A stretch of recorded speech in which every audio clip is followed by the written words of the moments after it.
Bonjour YouTube, c'est Daimon, Game of Thrones saison 1, épisode 4, un épisode avec du Daimon, un bordel de la consanguinité et des mensonges. Je propose de l'appeler, pour des raisons évidentes, cette review, Balance la princesse, et je suis en compagnie de l'ours qui a décidé de se spoil. Salut l'ours. Ou pas. Et je suis aussi avec Aurélien, qui peut-être s'émute aussi, mais qui normalement devrait vous saluer de sa voix timide, mais néanmoins Bonjour vaillante. tout le monde. Bonjour tout le monde. Je suis un pro du Ouais, meublage. épisode un peu spécial, un peu dérangeant sur certains aspects, mais intéressant sous Mais d'autres. intéressant, on va revenir là-dessus. Et on débute l'épisode par Lord Dondarrion qui se fait bâcher par Rhaenyra un peu trop vieux dans ce grand Tinder royal de la princesse Targaryen. T'as pas trouvé ça un petit peu bizarre là, les mecs qui font la queue Aurélien les uns après les autres pour se faire bâcher? Celui d'après est trop jeune d'ailleurs. Après le trop Après, vieux. ça m'étonne pas que ça existait, mais bon, oui, c'est un peu dérangeant. Ça fait partie des côtés dérangeants de l'épisode. On dirait vraiment du Tinder, on dirait pas un truc du Moyen-Âge, on dirait du Tinder, mais avec les gens présents physiquement, où elle est switch up ou down, suivant qui les intéresse ou pas. Bah pour l'instant, du coup, personne ne l'intéresse. Et justement, bah, le mec trop jeune qui se fait tailler, il est quand même vachement déter, on le voit se battre contre un homme dans la fleur de l'âge. Alors au début, on le voit juste se battre en arrière-plan, je pensais que bon, bah voilà, Rhaenyra qui partait, et que voilà, ça faisait une sorte de décorum. Mais non, en fait, on a l'issue du combat, il finit par le vaincre assez rapidement. Tu t'y attendais, Aurélien? Non, pas du tout. D'ailleurs, je me demande si ça pourrait pas permettre une intrigue annexe dans le futur, ce combat entre deux grands seigneurs, entre guillemets. Alors je croyais qu'on le revoyait un moment, le jeune, mais en fait, c'était simplement quelqu'un qui lui ressemblait. Du coup, bah, en tout cas, moi j'ai été surpris. Et en tout cas, GG à lui. Il a peut-être une maison qui ne sert à rien dans les guerres, mais lui a l'air déjà plutôt puissant. Ah oui, pour les personnes qui ne savent pas qui est Aurélien, bah, il est modérateur sur la moitié des chaînes Twitch de gauche. Hein, voilà. Retrouvez-le à peu près partout. C'est quoi cet arrêt sur image d'un pénis géant avec des ailes? C'est incroyable. Voilà, ce sont les pénis ailés de Game of Thrones, qui sont des allégories de la guerre nucléaire, parce qu'un dragon vient perturber le voyage du retour de la princesse. D'ailleurs, je me demande si elle serait pas, Aurélien, je sais pas ce que t'en penses, si elle serait pas plus en sécurité à voyager seule, ou avec Sir Criston en passager, sur son dragon. Bah sur le coup, l'ours, tu peux répondre aussi. Plutôt que de revenir par bateau, quoi. Ça a l'air d'être plus long et plus dangereux. Bah ouais, Oui, mais après, Et plus cher. ouais, mais c'est un périple à travers Westeros, donc bon, il faut bien avoir un certain confort à d'autres dragons, il faut que tu sois sûr le soir d'être rentré dans un château et tout, bref. C'est pas mal d'avoir un bateau, quoi, pour se passer. Je sais pas d'où elle faisait son Tinder géant, mais ça devait pas être à plus de 1 jour de vol de dragon, en tout cas, c'est mon avis. Bah Daenerys, pourtant, elle voyageait en dragon, elle avait déjà tout compris, alors pourquoi elle comprend pas l'autre? C'est peut-être les années, les années qui ont passé. Ou Ils tu se sont vois, dit, merde, à mon on est con. avis, ça vient plus l'ours du fait que elle c'est la princesse hyper protégée, alors que Daenerys c'était la princesse qui avait tout perdu et qui avait plus rien en fait. De toute façon, elle ne risquait que sa vie, elle risquait pas un royaume. Je pense que ça vient surtout de là, du coup, cette surprotection autour d'elle, étant donné qu'elle est héritière officielle du royaume des 7 couronnes tout de même. Et le dragon en question, Caraxès, on apprendra plus tard qui est son dragonnier si vous ignorez le détail du lore, se dirige vers King's Landing, mais normalement vous avez moyen de le reconnaître, vu qu'on l'avait déjà vu. Toi, est-ce que tu l'avais reconnu, Aurel? Caraxès. Ah oui, oui, oui. Ah oui, moi je savais que c'est le dragon de Aegon, c'est ça? Bah non, de Daemon. Daemon, ouais, je confonds. Daemon. Aegon, il a 2 ans, c'est peut-être un petit peu jeune, même pour qu'un Targaryen, j'ai envie de dire, faut pas pousser. Nouvelle peu coup et couronne chelou pour Daemon qui se pointe à une audience de son frère, le roi. Il arrive victorieux du Crab Feeder et porte le titre de roi du Détroit. On peut dire qu'il l'a quand même mérité, il a un peu payé de sa personne sur le coup, mais il s'agenouille devant son suzerain et lui offre la couronne. Voilà, signe d'apaisement. Est-ce que tu t'y attendais, Aurel? Je te pose 2 fois de suite la même question, du coup. Ouais, non, c'était un peu... Unexpected. Ça aurait pu partir en couille, mais non. Daemon se plie à la puissance de son frère. Faut des moments d'apaisement aussi. Et on va encore plus loin dans l'apaisement, hein. Daemon obtient enfin la reconnaissance et le câlin, visiblement qu'il attendait de son frère, mais ça suffira sans doute pas à apaiser durablement les tensions qui s'amassent de part et d'autre autour du trône. Bon, alors derrière, ils font une petite teuf histoire de marquer le coup, et on apprend même à l'occasion d'une discussion qui se déroule en arrière-plan que Viserys, visiblement un peu pompette, avait plus jeune l'impression d'être le frère qui sert à rien en fait en comparaison de Daemon. Ce dernier a sans doute bien des atouts à faire valoir d'ailleurs en tant que dirigeant, si l'on oublie sa tendance à l'impulsivité, à la boucherie et sa folie, évidemment. Alors qu'Alicent tente de se rabibocher avec son ancienne BFF, cette dernière lui met un taquin involontaire, en tout cas bon, elle dit désolé, je sais pas si c'était voulu ou pas, ou simplement de la maladresse, comme c'est romantique d'être emprisonné dans un château à expulser des héritiers, squeeze out, enfin du coup je le traduirai différemment du sous-titre, et c'est-à-dire la voie qu'a choisie Alicent en l'occurrence, qui prend vraisemblablement son opportunisme pour du romantisme. Elle dit oui, en fait, il y a des gens, ils veulent juste s'approprier mon nom, ma lignée et le sang Targaryen pour leurs enfants. Et elle dit moi je trouve que c'est romantique. Qu'est-ce que t'as pensé, Aurel, sur le coup, par rapport à ça? Ça interroge sur la condition de la femme dans ce genre d'époque, parce que ça représente une certaine époque, l'époque du Moyen-Âge, tout ça, des chevaliers. Donc, bon, c'est intéressant. Est-ce que la vision d'Alicent, c'est du conservatisme, du coup? De l'oppression intériorisée? Je sais pas, en plus elle a pas eu trop le choix, c'est son père qui l'emmène à devenir la conjointe du roi. Oui, mais Rhaenyra, quand on lui demande va épouser telle personne, ce sera bien pour le royaume, elle s'en fout. Ouais, c'est un peu une Arya Stark, ça me rappelle un peu Arya, tu sais, qui veut pas devenir une dame, et elle qui veut pas assumer son rôle. Alors je comprends tout à fait, hein, de notre point de vue moderne, qu'une femme veuille son indépendance. Et des fois, c'est compliqué, tu vois, parce que dans la scène d'avant, on voit que elle discute. Parce que j'entendais Dirty Tommy qui dit à cette époque, est-ce que c'est pas genre. Alors, il le disait pas comme ça, mais est-ce que ce genre de réflexion n'est pas anachronique? Alors, je pense que ce serait anachronique pour le pécor de base, ou plutôt la pécor de base en l'occurrence. Mais sur le coup, de la part de la femme la plus puissante du royaume, elle peut s'interroger sur ouais, est-ce que nous les femmes, on n'est pas en fait un peu bridées? Je pense que la question est plus légitime de la part de quelqu'un aussi proche du trône. C'est malgré tout un dialogue de réconciliation entre la reine et l'héritière, plutôt bien écrit ma foi, supériorité sur ce point face aux anneaux de pouvoir. Alors la chronique sur les anneaux de pouvoir a pris du retard parce que j'ai pris mon week-end, mais elle sortira demain, vous pouvez déjà d'ici 1 heure ou 2 la consulter en non répertorié dans la playlist review. Donc si vous n'avez pas envie d'attendre jusqu'à demain. Et ouais voilà, donc je trouve la série de HBO qui a aussi l'avantage sur l'interprétation globale. Là j'avais un petit peu de doute sur l'actrice qui jouait Rhaenyra dans l'épisode 1. Son jeu semble un petit peu se déployer au fur et à mesure des épisodes qui passent. Après par contre dans le Seigneur des Anneaux, je trouve que le meilleur acteur c'est celui qui fait Durin le nain, qui est hélas trop peu présent à l'écran. Aurel, tu avais envie de faire un petit comparatif pour énerver les gens entre les deux séries? Ce qu'il y a, c'est qu'on va dire que HBO est habitué à tourner du Game of Thrones et tout, à mettre un peu de contexte dans les personnages, tandis que bon là, pour Amazon Prime Video, pour les Seigneurs des Anneaux, enfin les Anneaux de Pouvoir, c'est leur première, donc attendons les saisons 2 ou 3, on verra, peut-être que les personnages... Non, moi j'attends pas les saisons 2 ou 3 avant de dire que c'est de la merde si c'est de la merde, hors de question. Après une discussion entre Rhaenyra et son oncle, on verra qu'ils auront l'occasion de rediscuter et plus si affinité, donc sur le mariage, la politique, le sens de la vie. La main nous apprend que Corlys, qui n'est pas rentré avec Daemon à la cour, va justement se marier à un seigneur de Braavos, la plus riche et la plus puissante des cités libres, ce qui pourrait être un premier pied posé sur Essos, puisque officiellement Corlys et les Velaryons sont toujours des alliés de la couronne. Ça pourrait surtout s'avérer par la suite une alliance dangereuse pour le trône de fer, en cas de rébellion qu'on suspecte d'arriver quand même très très fortement. De plus en plus fort en tout cas. Alors, toujours le thème un petit peu Jasmine de Rhaenyra, Daemon va emmener sa nièce faire le mur en douce, et le thème musical qui accompagne cette scène est plutôt cool, et ouais c'est vrai, du coup en ne voyant pas les cheveux on pourrait ne pas la reconnaître, d'ailleurs elle se fait même passer pour un mec il me semble. Au détour d'un spectacle de rue, Rhaenyra réalise qu'elle n'est pas très populaire au sein du peuple. Alors non pas que le peuple l'aime pas en soi, mais ils sont un peu conservateurs là-dessus et opposés surtout au fait qu'une femme puisse hériter des 7 couronnes.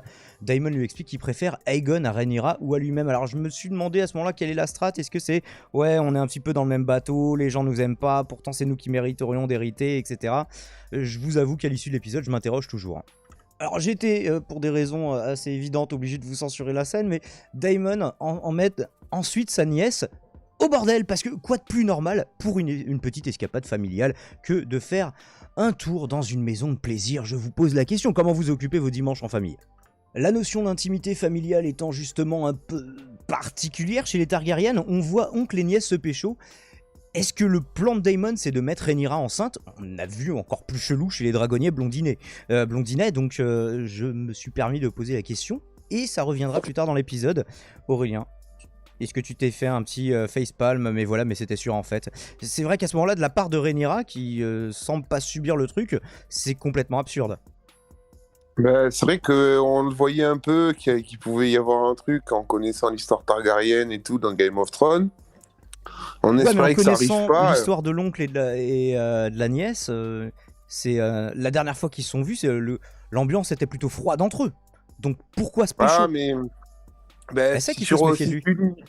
si tu lis les livres, tu sauras qu'il y a des choses beaucoup plus intéressantes, que leur relation entre les deux est très intéressante, par Ah, exemple. d'accord. Du coup, toi, tu as lu La Danse des Dragons, tout ça, Non, comment ça Non, s'appelle? pas Le du tout, sang, mais je suis informé. Blood and Fire, je crois, s'appelle le bouquin. Non, j'ai pas du tout lu les livres, mais je suis informé sur ce qui s'est passé pendant. Aurel est quelqu'un de très renseigné. Le montage fait le parallèle entre ce qui se passe entre Rhaenyra et son oncle avec les ébats royaux où force est de constater que la reine semble être assez peu enthousiaste dans l'action, véritablement. Le mariage comporte des devoirs, certes, là ici le devoir conjugal, et je crois que voilà, c'est un petit peu une réflexion, mais à côté on peut se faire plaisir. Alors est-ce qu'il essaye vraiment en mode ouais bah vas-y, sois une femme libérée, Rhaenyra, assume-toi, ou est-ce que simplement il a intérêt à essayer, je sais pas, de nuire à sa réputation? Peut-être Daemon, c'était son plan depuis le début. Rhaenyra finit par repousser tonton Daemon, mais c'était moins une, hein, comme on peut le voir. La princesse doit rentrer seule au château, à tête découverte, du coup, en se faisant sûrement griller par pas mal de monde, et passe devant un Sir Criston, un peu abasourdi de la voir traverser le pas de sa porte dans ce sens-là. Oui, mec, t'as peut-être un petit peu raté quelque chose dans la garde que tu montais. Si oui, elle est pas censée venir de l'intérieur ou de... T'as raté quelque chose, mec. Alors avec Aurel, on n'est pas d'accord. C'est peut-être lui qui a raison d'ailleurs. Moi, j'ai l'impression que là, on voit en bas de l'image la main de Rhaenyra qui repousse sur la poitrine son oncle. Aurélien a vu l'inverse, que c'est l'oncle qui se détourne de la nièce. Aurel, du coup. Ouais, exact. J'ai l'impression qu'en fait, elle cherche à continuer à l'embrasser, et lui, ça fait déjà quelques secondes qu'il a arrêté parce qu'il se rend compte qu'il fait une connerie, et du coup, elle continue et il s'en va, et elle essaye de. Et du coup, toi, tu penses qu'elle essaye de l'embrasser une dernière fois? Eh bah écoutez, dites-nous dans les commentaires, qu'est-ce que vous avez vu, vous, dans cette action? Mais ça expliquerait peut-être un peu une phrase de Rhaenyra un peu plus tard, où elle a l'air un peu blasée en mode ouais, bah il a juste été niquer une catin, il m'a laissé là toute seule. D'accord, qu'elle aurait l'impression d'avoir été éconduite, du coup. Bon, j'ai pas pu résister à la tête de Criston quand il voit passer Rhaenyra dans le sens opposé, en mode je bug un petit peu, voilà. J'aime bien cet acteur, il me fait rire en tout cas, il arrive à rajouter un petit peu de comique dans la série. Bon, sur cette scène au moins. Alors de retour chez elle, désolé pour le bruit de l'orage que vous entendez derrière, on a Rhaenyra en mode taquine qui vole le home de Criston. Probablement pour le pécho, maintenant qu'elle a fait les préliminaires avec tonton Daemon. Toi, tu le résumais autrement, Aurélien. Tu disais le dragon est allumé. C'est à peu près ça, ouais. L'orage qu'il y a chez moi, je pense réussira à l'éteindre sur le coup. Désolé pour le bruit. Mais voilà, mais c'était sûr en fait! Et ouais, contrairement aux attentes du spectateur, Criston, lui, reste juste professionnel, parce qu'on le voyait venir, le truc entre le chevalier, la princesse, Tristan Iseult, tout ça. Et il demande à la princesse d'arrêter ses avances, mais Rhaenyra refuse, elle, de stopper. Mais qui peut me stopper? Abuse de son pouvoir et commence à déséquiper son chevalier. Je propose un hashtag balance ta princesse. Là, Aurel, on est d'accord? Ou pas? Bon, alors Aurélien n'est pas d'accord, il me dit que il a envie de ça depuis le début, mais il se laisse faire pendant une bonne minute. Alors après, ok, là sur cet arrêt sur image, Criston finit par lui rendre ses baisers, et même un peu de passion au passage, annuler le hashtag. Il n'empêche que l'approche de Rhaenyra était tout de même un peu relou et forceuse. Même là, t'es pas d'accord, Aurel? Bah. Elle est en situation de pouvoir, il dit non pendant une minute, il se laisse faire, mais c'est tout. Il y a pas un moment où tu dis je m'arrête? Je ne se prononce Ou pas. droit de cuissage. Bon. Aurélien se propose pour un droit de cuissage. Décor et lumière de cartes postales, alors ça vomit pas du fric à chaque plan que ça nous montre, hein, comme la série de Prime Video, mais c'est tout de même plutôt joli, donc je le note. C'est beau, hein? Daemon, comme on le disait en flash forward, a finalement passé la nuit avec son ancienne maîtresse et quasi-femme, souvenez-vous, hein, il l'a présentée comme ça, Mysaria, qu'il traite à nouveau comme une prostituée, ce qu'elle n'est plus, mais bon, on verra plus tard qu'il est dans un état un peu second et qu'il a l'air d'avoir l'alcool ou les restes d'alcool un peu mauvais. Petit clash entre le roi et sa main, même si Otto Hightower ne fait qu'exagérer légèrement la situation qui va rapporter au roi, hein, ce qui s'est passé entre Rhaenyra et son oncle. Le roi pense, sans doute à raison, qu'il essaye de ruiner sa réputation pour le profit de sa famille qu'il essaye d'installer sur le trône. Un peu plus tard, on a Alicent qui va confronter son ex-meilleur ami, si vous n'avez pas la ref, voyez ou revoyez ma vidéo sur le monde de Monsieur Fred, donc voilà son ex-meilleur ami sur sa virée nocturne, et en profite pour faire du Targaryen shaming au passage. Faut dire que cette obsession de pureté raciale qui vire à la consanguinité est au minimum malaisante. Aurélien, tu veux défendre les Targaryens, toi qui es leur meilleur avocat? Non, mais c'est vrai que ça va trop loin, là, l'oncle et sa nièce, ça peut pas continuer comme ça. Hein. Otto Hightower, exagéré dans un sens, Rhaenyra va elle minorer ce qui s'est passé tout en restant la plus proche possible de la vérité. On le rappelle, les meilleurs mensonges contiennent toujours un maximum d'éléments factuels véritables, vérifiables, pour ne pas se faire prendre. Le prince Daemon, qui semble se taper une bonne gueule de bois des familles, ma foi, est plus ou moins jeté devant le trône comme un sac de patates. Pour la première fois de la série, on voit Viserys s'énerver vraiment, et il va même jusqu'à frapper son frère. Bon, il lui met un petit coup de pied en traître, ça a l'air de lui faire mal, mais parce que le mec a l'air d'être quand même au 36e dessous physiquement parlant. Alors que Viserys annonce déshériter sa fille, n'ayant pas le choix, Daemon tente un move plus causé en proposant carrément de l'épouser, et forcément lui il serait plutôt content parce que du coup c'est lui qui devient le roi à la mort de Viserys, donc il aurait tout intérêt d'ailleurs à ce que Viserys meure le plus vite possible. Vraiment on comprend pourquoi il a pas envie de ça. Après l'avoir menacé d'une dague, justement, le roi va simplement le congédier. On s'attendait soit qu'il le tue, soit à la limite accepter l'offre de Daemon, ça aurait permis d'éviter la guerre civile qui couve probablement.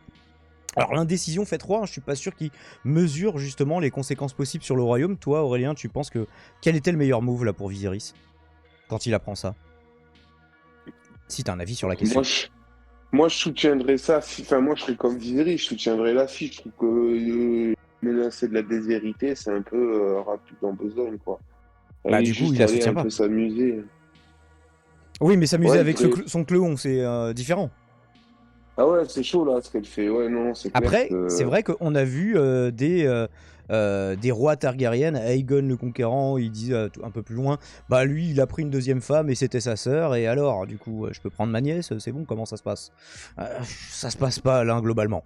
Alors j'ai posé la question à Aurel, ça lui a pas sauté aux yeux. Est-ce que ça fait ça qu'à moi du coup? Moi ce cadre là m'évoque énormément le début de The Witcher 3, vous savez la scène où Geralt émerge de la baignoire et puis après il va à la fenêtre sur un balcon, un petit peu pareil il me semble. Alors justement je voulais vous montrer quelque chose qui m'a encore plus fait penser à The Witcher 3 et je m'étonne de ne pas l'avoir vu auparavant. Regardez, là je vous montre Viserys Targaryen, on est d'accord? Et là, je vous montre Vézémir, vous savez, c'est le mentor de Geralt de Rive dans la saga The Witcher. Parmi les sorceleurs, c'est plus ou moins le chef de l'école du loup, d'une manière plus générale. Et je vous jure, maintenant que j'ai remarqué ça, je vais plus pouvoir voir Viserys autrement. Et Alicent qui justement instille le doute en lui, et si Daemon avait menti? Alors oui, il va mentir sur ses aveux. Bah ouais, combien de fois dans sa vie est-ce qu'il a dit la vérité? Alors là, c'est pareil, jusque là je me demandais à quel point elle essaye juste de manipuler, ou à quel point peut-être elle essaye de le manipuler pour son bien aussi. On a un plan plutôt cool, le plan arrière justement sur le balcon, et surtout un quiproquo ici du fait que les deux versions de la soirée entre Rhaenyra et son oncle étaient finalement proches de la vérité, celle de Otto qui va exagérer et celle de Rhaenyra qui va minorer. Et est-ce que souiller, parce que c'est le mot qu'il utilise, oui tu as souillé Rhaenyra, tu as souillé la princesse, c'est ce qu'il dit à son frère Viserys, est-ce qu'il voulait dire embrasser, caresser, ou est-ce que souiller ça implique nécessairement l'acte sexuel? Parce que du coup en fait ça change par rapport à ce qui s'est passé. Les dialogues comme l'intrigue sont vraiment bien amenés ici, forcé de le constater. Alors je savais pas trop quoi penser d'Alicent depuis le début de la série, hein. Est-ce qu'elle est sincère en amitié avec Rhaenyra et en amour avec le roi, ou simplement opportuniste, ou simplement obéissante de faire ce que son père lui demande. Si elle semble pas éprouver une grande passion, en tout cas sexuelle, pour le roi, on a ici la preuve qu'elle cherche pas uniquement à consolider sa place sur le trône et la place de son enfant. Elle aurait tout intérêt à voir Rhaenyra déshéritée, mais elle va tout de même la défendre. Et c'est finalement sa fille que Viserys confronte en dernier. Faut que j'arrête avec le mot confronter, il revient trop souvent. Faites un compteur de confronter chez vous. La vérité n'a pas d'importance, seulement la manière dont elle sera perçue. Illustration ici du calomnier, il en restera toujours quelque chose. Plutôt que de la déshériter, Viserys veut lui forcer la main pour qu'elle accepte celle de Laenor Velaryon. À ma grande surprise, peut-être dos au mur, Rhaenyra accepte. Aurel. Moi, je m'attendais à ce qu'elle négocie pour se marier avec le garde. Ça aurait été tellement mignon. Ouais, mais à ce moment-là, justement, c'est pour ça que je dis dos au mur. Si elle avait pas déconné avec son oncle, peut-être qu'elle aurait essayé de négocier en disant « Ouais, bah il est chevalier, il est sœur, ouais, il a pas de domaine, mais quelque part, c'est un peu un noble. » Bah c'est le début de la noblesse, c'est le titre le plus bas, chevalier, je crois. Enfin, écuyer, c'est pas... Est-ce que écuyer, c'est déjà un début de noblesse? Je crois pas. Toujours indécis et suivant plus ou moins la dernière suggestion qui lui a été faite ici par Alicent, Viserys clash sa main. Alors elle lui a pas dit va clasher mon père évidemment, mais en tout cas va pas clasher ta fille. Et du coup bah c'est lui qui va prendre, notamment sur sa volonté présumée et tout de même un minimum avéré de vouloir placer sa famille sur le trône. Le roi va même jusqu'à lui reprendre l'insigne de main, donc de premier ministre dans l'univers de Game of Thrones, davantage dans la nuance que dans l'indécision. Sur le coup, Viserys le remercie tout de même pour le travail accompli. Alors est-ce que ça va suffire au fait de ne pas se constitue un nouvel ennemi, en tout cas un nouvel ennemi pour sa fille, puisque Otto a plus que jamais intérêt de voir Aegon prendre la succession. Donc voilà, entre Aegon, Daemon et Rhaenyra, nous avons 3 possibilités, 3 successions pour 3 avenirs bien distincts de Westeros. On propose à Rhaenyra une sorte de tisane pilule du lendemain, juste au cas où. Alors au cas où ça implique dans l'esprit de Viserys qui demande à ce qu'on lui fasse porter cette tisane. Est-ce qu'elle a vraiment le pouvoir d'ailleurs de la refuser, hein, parce que dans ce cas-là, oui, bah, tu n'as pas la maîtrise de ton corps, femelle. En gros c'est ça. Si elle a envie de garder un enfant par exemple. Parce que en l'occurrence, ça peut pas être l'enfant de son oncle. Parce que sans redouter Viserys évidemment, mais par contre ça peut très bien être celui de Criston. Du coup, est-ce que Rhaenyra va prendre cette tisane, Aurel? Vas-y, fais une spéculation. Mouille-toi un peu pour le spectateur. Ou pas. En tout cas, ne me fais pas un blanc antenne, s'il te plaît. Bon, bah il fait un blanc antenne. Eh bien, nous voilà rendus à la Conclusion! avec un épisode moins beau, mais plus intéressant que celui des Anneaux de Pouvoir. Hein. Ça énerve des gens quand on compare les deux séries, donc j'aime bien. La preuve, j'ai pris 2 fois plus de notes. Alors, seul défaut, à mon sens, dans cette intrigue, c'est bah, il faut vraiment le comportement un peu stupide de Rhaenyra de se laisser avoir par son oncle, quelles que fussent ses intentions. C'était forcément mauvais pour elle d'agir comme ça publiquement, à tête découverte, parce qu'en plus c'est pareil, il lui enlève sa capuche de la tête quand ils arrivent dans le bordel, en mode bah elle aurait très bien pu rester incognito, au moins jusqu'à arriver dans une petite alcôve avec je sais pas, un mec qu'elle aurait bien aimé, pas forcément son oncle d'ailleurs, ou je sais pas s'ils veulent faire des trucs oncle-nièce, se mettre dans un endroit où personne ne les verra. C'était forcément stupide de faire ça. Aurélien, est-ce que tu as une conclusion maintenant que tu es de nouveau de retour parmi nous? Ou pas? Non, pas grand-chose à dire. On attend la suite. Intéressant sur les conditions de la femme à cette époque. Donc, il y aurait plein de choses à redire. Mais bon, comme c'est une review, on va faire court. La position de la femme, non. de toute façon, dans toutes les époques de Game of Thrones, c'est pas ouf. C'est le Moyen-Âge, donc enfin, c'est médiéval, quoi. Voilà, Eh ben écoutez, pas plus à dire. on va rester sous les 25 minutes. Dites-nous ce que vous avez pensé dans les commentaires de cet épisode. Balance ta princesse ou pas. Et du coup, je vous donne rendez-vous la semaine prochaine et dans la playlist review si vous souhaitez voir celle sur Le Seigneur des Anneaux, les Anneaux de Pouvoir, et la playlist Le Journal de YouTube si vous voulez voir mes vidéos les plus travaillées globalement. Je vous mets le lien à chaque fois. Ciao ciao, merci d'avoir suivi cette review.